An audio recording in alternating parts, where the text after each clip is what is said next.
Пора! Привіт, мене звати Аліна, ви на каналі про подорожі і ми їдемо на північ Ісландії. Це третя частина. І якщо ви ще не підписані, саме час це зробити. Бо у цьому відео ми поїхали на північ Ісландії. Де ми? Там починається зовсім інший світ. Ми побачимо велич фьордів, Куди нас завела дорога? скуштуємо справжню ісландську кухню Ним захоплюється. і навіть з'їмо м'ясо акули. Але ригнути хочеться. Познайомимося з ісландкою, яка вже понад 30 років плете легендарні ісландські светри.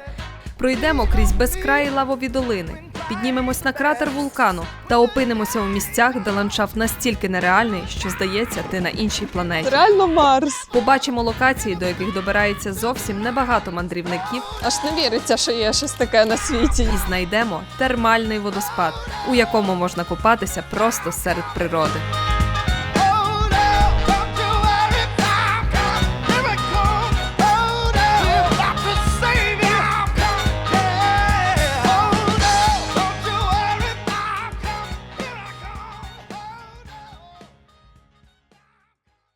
Чи мали ми їхати на північ Ісландії? Взагалі-то ні. Наша подорож мала тривати тільки по півдні. І в нас лишається 2 дні. В кожному із тих днів 6 годин сонця, і ми плануємо розвідати якомога найбільше. Чому так вийшло?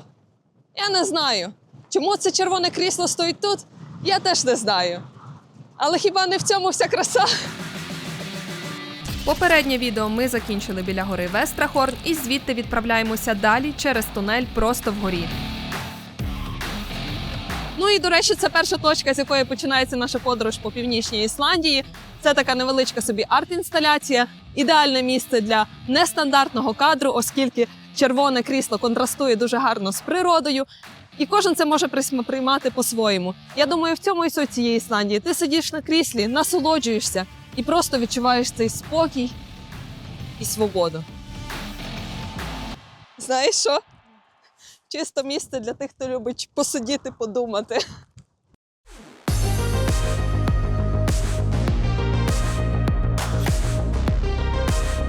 Північна Ісландія не менш вражаюча. Тут неймовірні краєвиди на кожному кроці. Тож, як ми запланували маршрут? Якщо чесно, чіткого плану в нас взагалі не було. Точніше, на нього не було часу. Десь о 10-й вечора ми собі лежали в номері, чекали на північне сяйво. І ми подумали, який сенс повертатися назад, якщо ми можемо об'їхати весь острів? Тож втомлені ми шукаємо на карті місця, які вам можемо показати. І тут, о, таке ж місто Акурейрі! Ідеально! Скільки до нього їхати? 430 кілометрів і 6 годин. Ну і світлового дня в нас теж було приблизно 6 годин. А нам ще треба щось зняти і показати вам, поки на дворі є світло. Чи вдасться? Ну, якщо виходить це відео, то певно вдалося. Але ми думали, що якщо не спробуємо, то точно будемо жаліти. Тож план простий – їхати, поки є світло, і ставати в місцях, які будуть близько нашої дороги.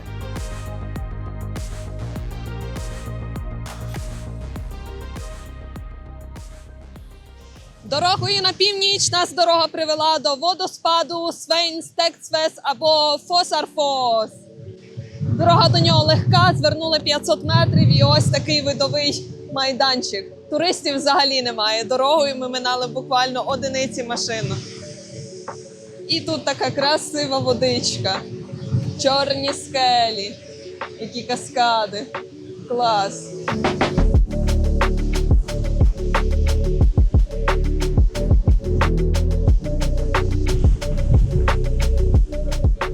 Ну, трошки вітряно. Але дивися, бачиш, скільки водоспадів. Ми минали дорогою, просто теж на кожному кроці з кожної гори був якийсь водоспад. Тому тут водоспадів не бракує. У нас дуже маленько, тому їдемо до наступної локації.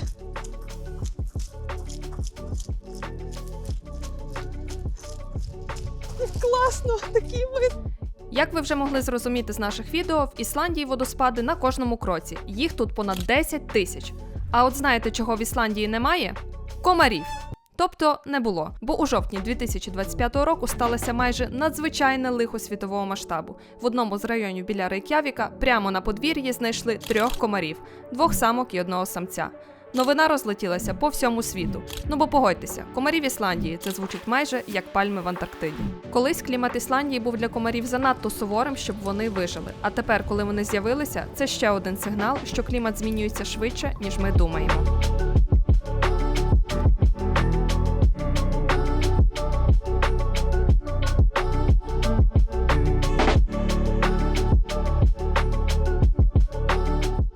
куди нас завела дорога? Просто десь над гори. Ми прямо тут зверху і в хмарку залетіли. Ну просто. Я навіть не знала, що ми сюдою поїдемо. Просто звернули з одинички, нас дорога повела сюдою. Ідеально попали. Просто ідеально. Клас, який великий каньйон.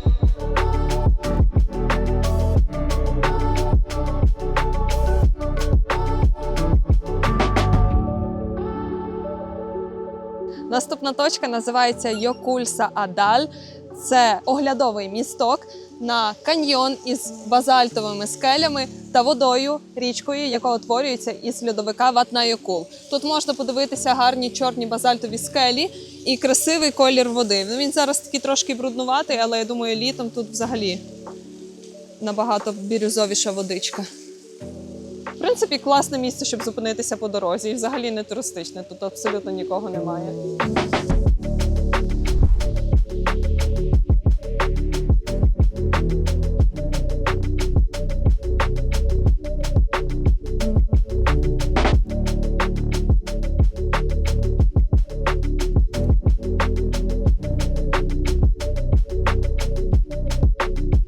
Насправді здається, що це все дуже швидко змінюється, але їхати від точки до точки було мінімум годину. І погода там змінювалася так швидко, як настрій у дівчини під час критичних днів. Ландшафти мінялися від осіннього, потім були стесані скелі, фьорди, потім ми взагалі заїхали у сніг і лід. І мене прям розривало зсередини.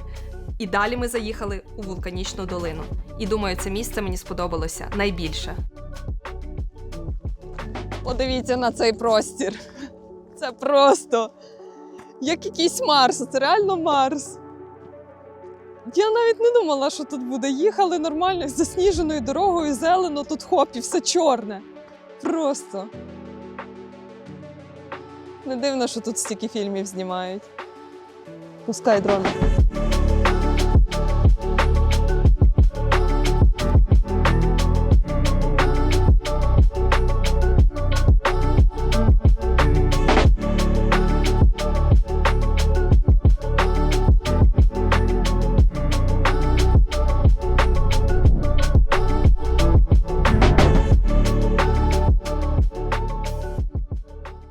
Слухайте, ну не самі ж краєвиди дивитися. А тепер ідемо тестувати традиційний ісландський суп, який називається кьотсюпа, за рекомендацією Сальдіс. А хто така Сальдіс, ви дізнаєтеся пізніше. І потрапили ми в таке місце – кафе Локі з традиційною ісландською їжею. Чекай, коштує воно 2700 корон. Це 60 злотих. Літіл кьотсюпа. Окей. Прийшов на супчик, маленька порція така. Вона з м'яса з ягнятини, там ще морква, картопля. До цього такий хліб. Дивіться, які кусочки. Хліб рукбраут. Подивіться в першому відео, як ми робили цей хліб і викопували його з гарячого вулканічного ґрунту. Що, будемо пробувати? Як це смакує? Що тут традиційно їдять і чому так ним захоплюються? Так, тут морква, картопля, ще якісь... Це капуста чи що? Ой, знаєш, він мені ні на який суп не схожий. І кумином трошечки має смак. Боже, дуже цікавий. Знаєш, що класно, коли не їв якогось супу, не відчувавши того смаку, його пробуєш вперше, ти не маєш чим порівняти. І він такий, о, відкривається якась нова завивна в голові смакових рецепторів. Він класний. В нього нічим не схожий смак і запах на інші такі супи, які ми зазвичай їли, тому що із-за м'яса ягнятини якраз є виразний смак ось цього м'яса. Воно чимось схоже на гуляш. Суп доволі такий, бачите, тут багато додатків, густий, наваристий. Загалом мені смакує. Я ще такого не пробувала. Будучи в Ісландії, обов'язково мусите спробувати. Не забуваємо про ціни. Ціна супу не тільки в цьому закладі, але й у всіх приблизно $25-30. У мене версія з хлібом, тому вона $30 вийшла. Маленька. Більша взагалі коштує 40. А далі? Я думала, що уже нічого не може здивувати нас більше, ніж ті вулканічні ландшафти чи купа водоспадів. Але це місце реально виглядало як Марс, а пахло як Венера. Ну, так кажуть британські вчені. Далі ми приїхали до одного із найпопулярніших та найвражаючих місць Північної Ісландії. Це геотермальна зона, називається Хверір. Вона розташована під горою Намаф'ял. Йдемо дивитися, як це виглядає, бо з дороги прям вже було відчутно сірку і диміло усе.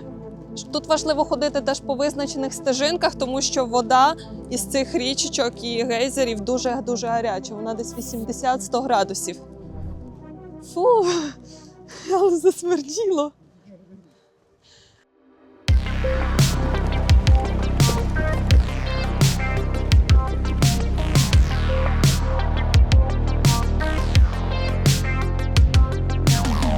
Отакі отвори, з яких виходить гаряча пара, називаються фумароли. До речі, в подібному місці теж з геотермальною активністю ми були раніше на півдні Ісландії у нашому попередньому відео. Фу! Ой, яко вдихаєш, то взагалі жах. Ви запитаєте, а чому тут так тхне? Бо тут буквально стоїш над живою вулканічною зоною. З землі виходять гарячі гази, і головний з них – це сірководень. Саме він має запах тухлих яєць. Це не дим і не пар. Це гази з-під землі, де магма нагріває воду та мінерали. Під тиском вони шукають вихід і виходять просто з надр землі. Тому тут немає рослин, земля гаряча, а кольори – жовті, руді та сірі. Це сірка, глина та вулканічні мінерали, які виходять назовні. Який воно звук видає, як вулкан вивергається якийсь. Ти чуєш?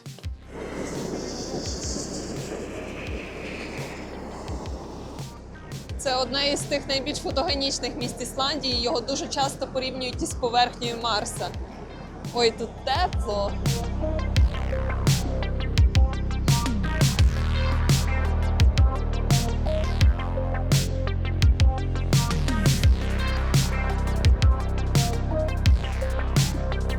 Навіть отам зверху видно, якщо і там димить все. І отам зверху геть на горі. Прикол.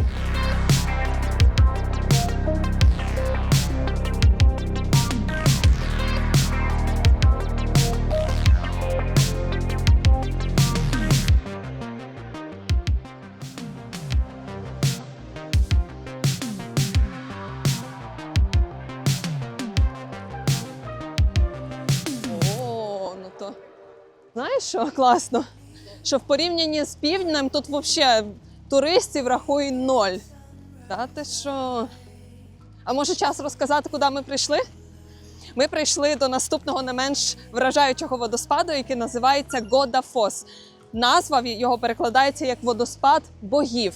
Чому він називається водоспадом богів? Тому що у 1000 році, коли Ісландія офіційно прийняла християнство, один із місцевих вождів скинув у цей водоспад усі дерев'яні статуї скандинавських богів на знак відмови від язичництва. І відповідно з того часу Годафос став таким переломним етапом, якби початком нової епохи. Бачиш, як він утворюється? Із-за того, що його форма утворює таку маленьку підкову, його часто називають маленьким Ніагарським водоспадом.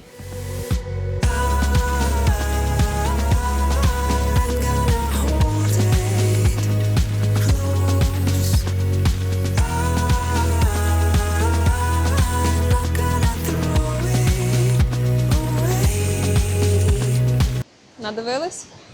Йдемо далі.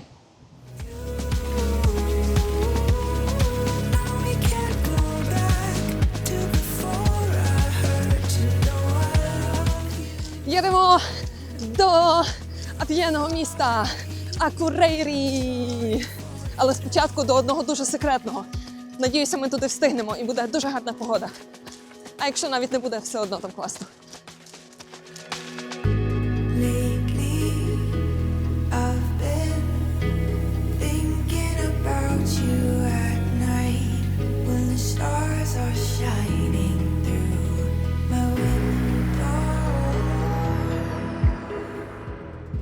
Їдучи дорогою до Акурейрі, вас чекає такий тунель, довжина його 7,5 кілометрів, і в'їзд в цей тунель платний. За один проїзд коштує 2152 корони ісландські. Вам його можна оплатити за 24 години до в'їзду або протягом 24 годин після в'їзду в нього.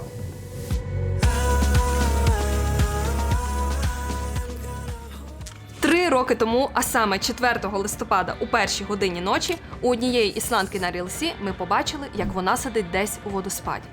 І ми 100% хотіли туди попасти. Штучного інтелекту тоді ще не було, і знайти це місце було просто нереально. Тому було так. На фотографії було видно місто, і було відомо, що воно десь на півночі. Єдине велике місто, яке є на півночі, це Акурейрі. Відзначеної локації цього місця не було, бо туди ходили тільки місцеві. Тому ми трошечки пошукали по супутникових Google-картах і це місце знайшли. Дуже гаряче. Попробуй воду. Доїхали ми майже до Акурейрі. Навпроти мене знаходиться Акурейрі, а тут є секретне місце із гарячим джерелом. Прямо в природі, в джакузі, над річкою. Десь воно там знаходиться.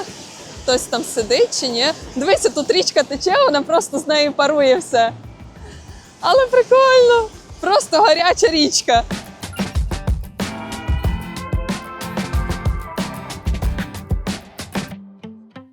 Ми знаходимося біля натурального такого природного джакузі, який називається Фос. Колись це місце взагалі ніхто не знав, але зараз воно стало дуже туристичним. Час спробувати водичку. Ой-ой-ой. О, я тобі скажу, вона не така гаряча. Але подивись, який вид. З нього видно все. В цьому місті можна ідеально провести вечір, дивлячись на захід сонця. Тут знизу ви просто сидите, рахуйте в водоспаді. У вас тут малесенький такий джакузі, а знизу прям водоспад. І ціла панорама міста.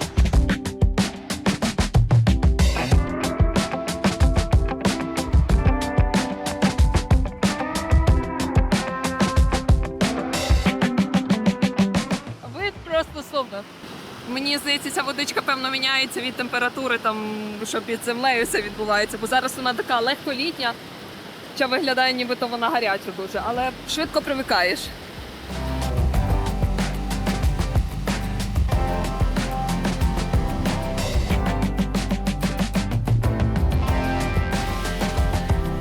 Після водоспаду ми нарешті дісталися до Акурейрі. І якраз це місто виявилося батьківщиною йогурту, який знає весь світ – скіру.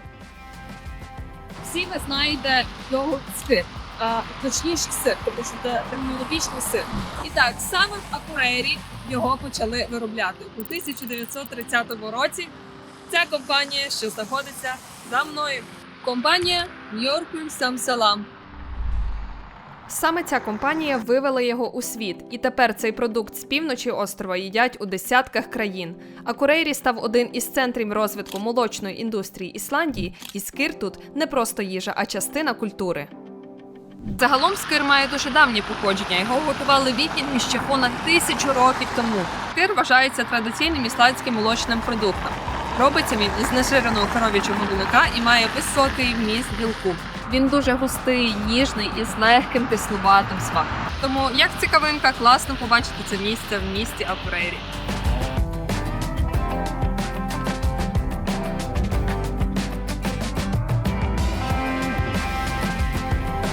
Заселилися наш маленький апартамент. Тут, до речі, апартаменти трішечки дешевше, ніж на півдні, тому є багато варіантів, що вибрати. Ми прибули до містечка Акурейрі. Його вважають північною столицею Ісландії. Воно друге за розміром місто після Рейк'явіка і розташоване на мальовничому фьорді Еяфьорdur. У порівнянні з Рейк'явіком в Акурейрі зовсім інший ритм життя. Тут все спокійніше, тихіше і якось по-домашньому. Маленькі вулички, затишні заклади і ресторани. Здається, ніби місто створене не для поспіху, а для паузи.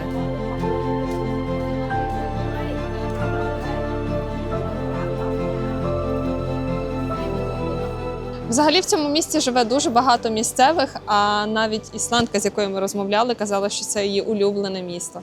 Також містечко знаходиться доволі близько до північного полярного кола. Тут же новорічна атмосфера.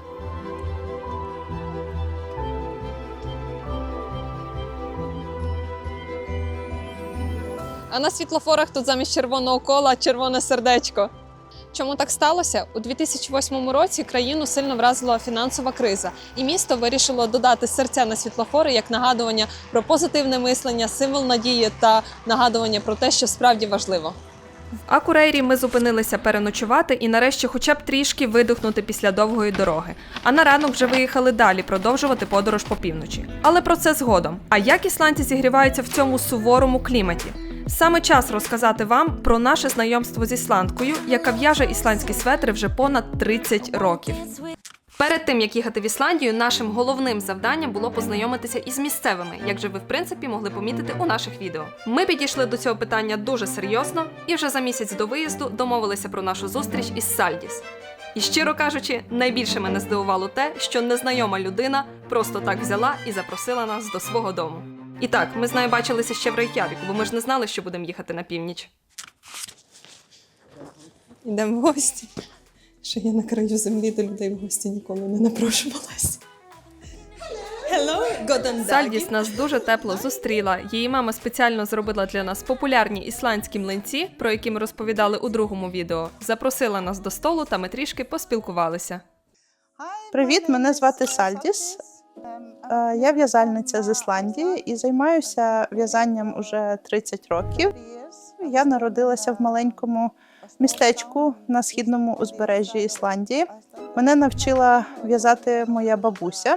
У молодості я дуже багато в'язала, потім зробила перерву, а зараз уже багато років знову в'яжу і дуже це люблю. Я в'яжу тільки вовняні свитри і тільки з ісландської вовни. В Ісландії їх називають лопапейса, так? Що це означає? Так, лопапейса – це слово складається з двох частин. Лоп означає вовну, а пейса – светр, тобто буквально вовняний светр. Ісландці справді носять їх щодня чи лише у святкові дні? Так, це звичайний одяг. Люди носять їх щодня. Навіть улітку майже кожен має вовняні светри, зазвичай не один. Та у мене, наприклад, 6. Один светр може гріти тебе багато років. А чому ісландська вовна така особлива? Вона походить від ісландських овець, але вовна має два шари. Ми називаємо їх тел і ток. Саме тому вона дуже тепла і трохи водостійка, майже водонепроникна. Така структура робить свитри теплими і практичними для нашої погоди.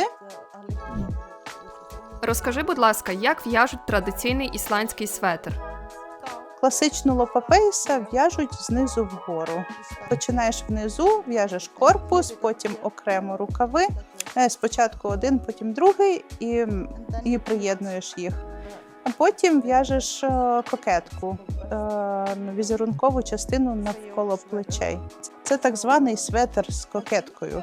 А що на рахунок кольорів та візерунків? Чи є традиційні? Раніше люди переважно використовували природні кольори овечої вовни – чорний, білий, коричневий тощо. Сьогодні ми застосовуємо всі можливі кольори. Найпопулярніший візерунок в Ісландії – він називається ритері, тобто лицар. Його створила дизайнерка Ведіс багато років тому, і він досі дуже популярний. Його можна в'язати в традиційних кольорах, і він буде гарний, або ж у яскравих, і все одно виглядатиме чудово. Є ще один светр під назвою Сирос. Це мій улюблений багато років. Так? Це светр із 3 кольорами, і його дуже приємно в'язати. Я в'яжу лише за схемами ісландських дизайнерів. В Ісландії багато в'язальниць і досить багато дизайнерів. Як доглядати за светрами та чи часто їх прати? Я майже ніколи їх не перу. Просто вивішую на дворі на свіже повітря. Це дуже екологічно. Якщо вже справді потрібно прати, можна скористатися програмою для вовни в пральній машині, але багато людей досі перуть вручну у ванні. Мій найстаріший светр був зроблений приблизно у 1985 році. Я отримала його від свекрухи. Я жодного разу не прала його, і він досі в хорошому стані. Якщо він не забруднений, то прати не потрібно. Як би ти описала Ісландію 3 словами або фразами, якими б вони були? Якби мені потрібно було обрати 3 слова, я б сказала краса, культура і, звісно, їжа. Але якщо розширити, Ісландія для людей, які люблять природу. Якби ти мала обрати улюблене місце в Ісландії, що б це було? Мені дуже подобається місто Акурейрі, але моє найбільше захоплення – це водоспади. Вони особливо красиві взимку, коли все замерзле і покрите льодом. Чи є щось, що тобі не подобається в Ісландії? 3 речі, які мені не подобаються. Якщо чесно, я не люблю, коли на вулиці дуже слизько і обледеніло. Але це погода. А в Ісландії погода може змінюватися кожні 5 хвилин. Ми жартуємо, що з жовтня до квітня маємо Чорну п'ятницю. Кожну п'ятницю через погану погоду. Якщо подумати, я більше нічого не можу згадати. Напевно, головне – це погода і постійні зміни погоди. It's the weather, mainly the weather. Thank you so much. Thank you. Thank you. Thank you. І на цьому наша розмова з Сальдіс добігла кінця. Ще раз дякуємо за теплий прийом. До речі, якщо вам захочеться замовити светр, то черга на її светри розписана аж на 3 роки. А ми повертаємося до нашої подорожі. Ну що, прийшов час поїздки, і прийшли ми у заклад із ісландською кухнею, який називається «Ісландський барен».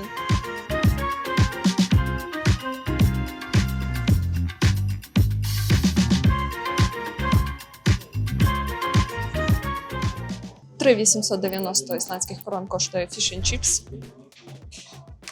І візьмемо ще хакару. Що ж я замовила? Те, заради чого я так сюди хотіла попасти? Це називається...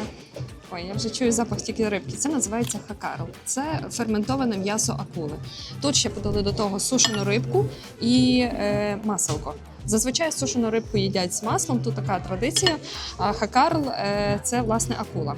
Свіжа акула, свіже м'ясо акули, воно токсичне. Воно має дуже багато сечовини і токсичної речовини. І, відповідно, щоб його приготувати, люди спочатку його закопують в землю на кілька тижнів, потім висушують кілька місяців і потім їдять це м'ясо.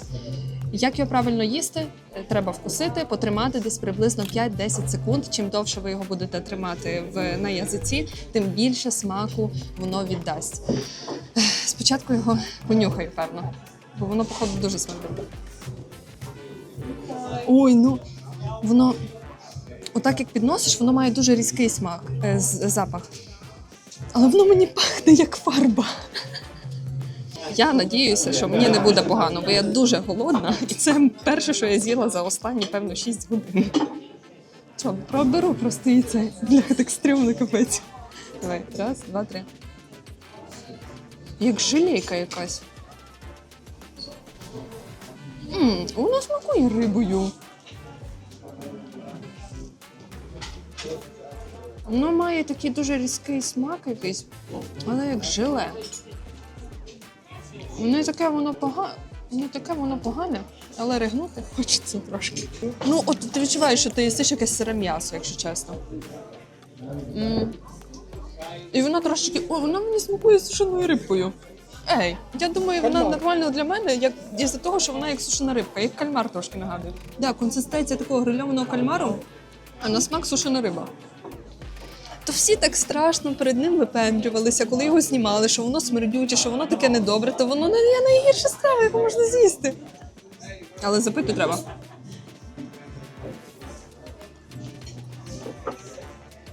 Не вірте інтернету, взагалі нормально можна їсти. Ще до цього пробуємо сушену рибку із маслом.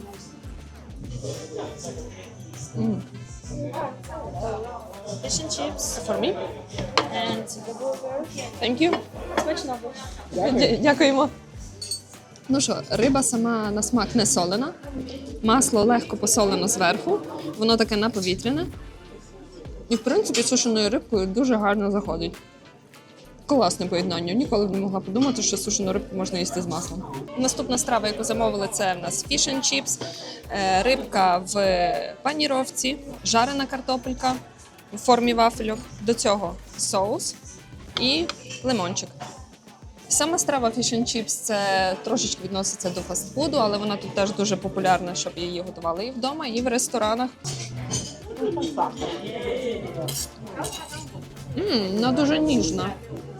Її точно треба їсти з соусом, бо вона такий має делікатний смак. Соус щось а-ля тартару, легкий, кремовий. Можна теж собі полити трошечки лимончиком, щоб додати рибі більше смаку.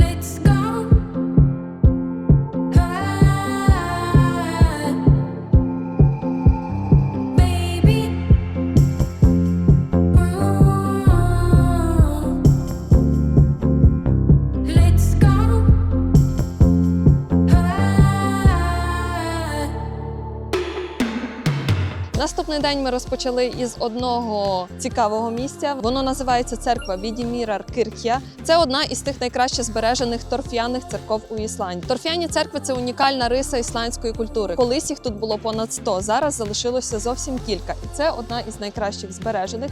Зроблена вона з дерева, торфу та дерну. Для тих, хто не знав, дерн – це шар землі разом з травою та з ґрунтом зрізаний. І ось так ним покривали такі церкви, також колись будинки. Це був ідеальний матеріал, щоб зберегти тепло, і також він гарно зливався із ландшафтом Ісландії.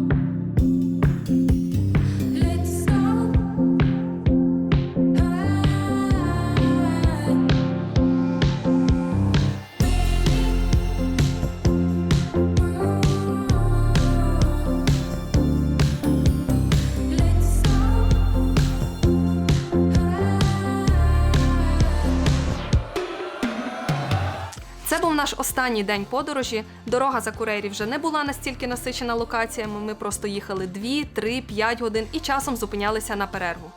В Ісландії дуже часто говорять не саме про ельфів, а про хульдуфюльк. Це такий прихований народ. Вони живуть на камінцях, пагорбах. Їх зазвичай не видно, але люди в них дуже вірять. Їх зазвичай уявляють дуже схожими на людей, але з особливою красою та своєю мудрістю. Я навіть читала, не знаю, наскільки це правда, але якщо в якомусь місті хотіли прокласти дорогу і, наприклад, там могли бути ці приховані люди, то навіть міняли трасу будови тої дороги. Прикинь? А таке я бачила вперше в житті.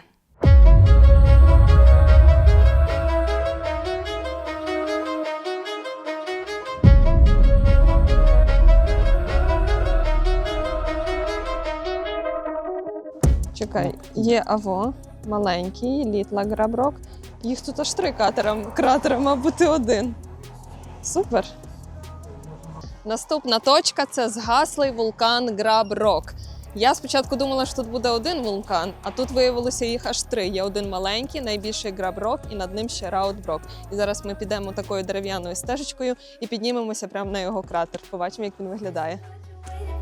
Дивись ззаду, які поля відкриваються лавові з мохом. Який гарний вид.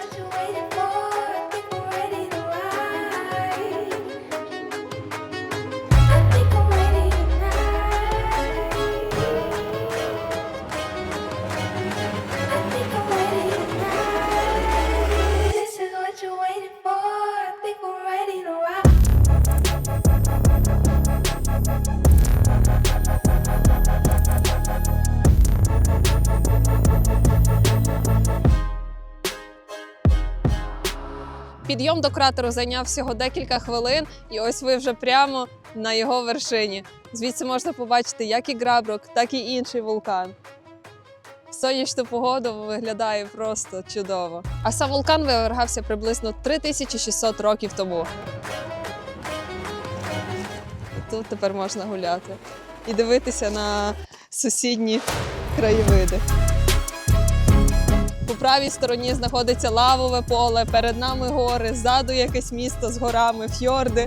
Ну просто краса. А туристів тут дуже мало. Взагалі майже немає. Тільки ми зустрічали, може, з 10 туристів максимум. Тому дуже класне місце. Я рекомендую вам його відвідати, будучи в Ісландії.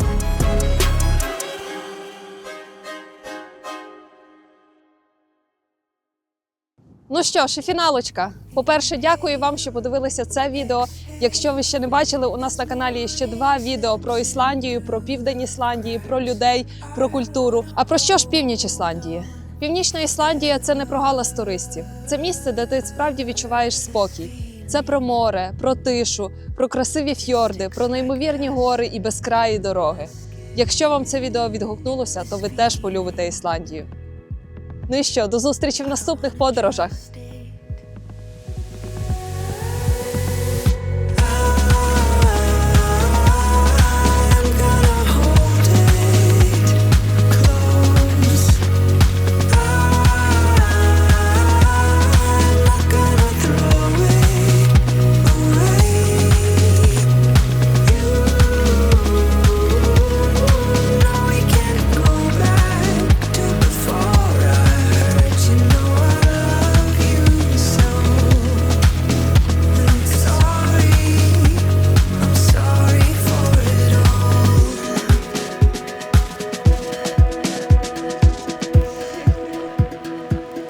Погнали далі!